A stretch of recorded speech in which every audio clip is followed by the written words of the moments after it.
ఇక నిజామాబాద్ మేయర్ పీఠాన్ని కాంగ్రెస్ కైవసం చేసుకుంది. మేయర్ గా కాంగ్రెస్ అభ్యర్థి ఉమారాణి ఎన్నికయ్యారు. అక్కడ కాంగ్రెస్ అభ్యర్థి ఉమారాణికి 34 ఓట్లు వచ్చాయి.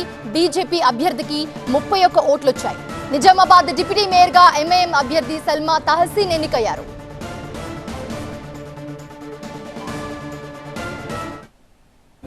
నిజామాబాద్ అభివృద్ధి దృష్టిలో పెట్టుకొని ఎంఐఎం సహకారం తీసుకోవడం జరిగింది. అదేవిధంగా టీఆర్ఎస్ నుంచి గెలిచిన ఒక సభ్యుడు సహకారం తీసుకోవడం జరిగింది. ఇలా 34 ఓట్లతో అంటే 3 ఓట్ల మెజారిటీతో ఇలా కాంగ్రెస్ మేయర్ కూరగాయల ఉమారాణి గెలపడం జరిగింది. ఒక చిన్న స్థాయి బీద స్థాయి నుంచి వచ్చినటువంటి ముదిరాజ్ మరియు పెరక కులానికి చెందినటువంటి ఉమారాణి ఇలా మేయర్ పీఠం అధిరోహించిందంటే ఇది కాంగ్రెస్ పార్టీలోనే సాధ్యమవుతుంది. ఒక బీద కుటుంబంలో పుట్టినటువంటి ఉమారాణి వాళ్ళ మేయర్ని కాంగ్రెస్ పార్టీ చేయగలిగిందంటే నిజమైనటువంటి పేదల పెన్నిది కాంగ్రెస్ పార్టీని చెప్పక తప్పదు.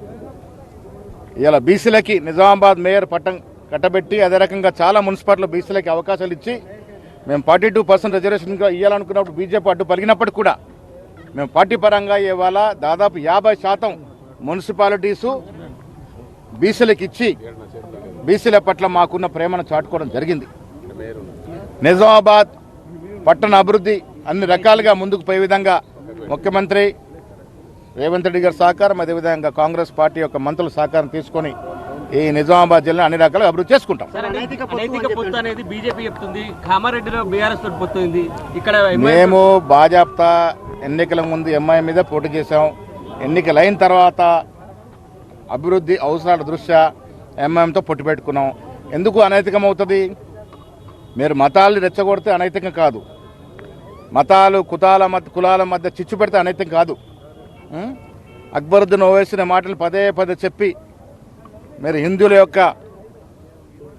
ముస్లిం మత విద్వేషాలని రెచ్చగొడితే అనైతికం కాదు. ప్రజర్చిన తీర్పు ఇవాళ కాంగ్రెస్ పార్టీకి 17 సీట్లు ఇచ్చినారు, ఎంఐఎంకి 14 సీట్లు ఇచ్చినారు. ఎంఐఎం కానీ కాంగ్రెస్ పార్టీకి కానీ కావాల్సిన అభివృద్ధి. నేను మళ్ళీ చెప్తాను, ఎన్నికల వరకే పార్టీలు, ఎన్నికలైన తర్వాత ఇక్కడ ఏ సభ్యుడు ఏ పార్టీ వారు ఉన్నా నిమిత్తం లేకుండా అన్ని వార్డులు కూడా సమానంగా అభివృద్ధి చేసుకుని నిజామాబాద్ని ఒక మేటి నగరంగా దిద్దుకోవడమే మాకున్న కర్తవ్యం.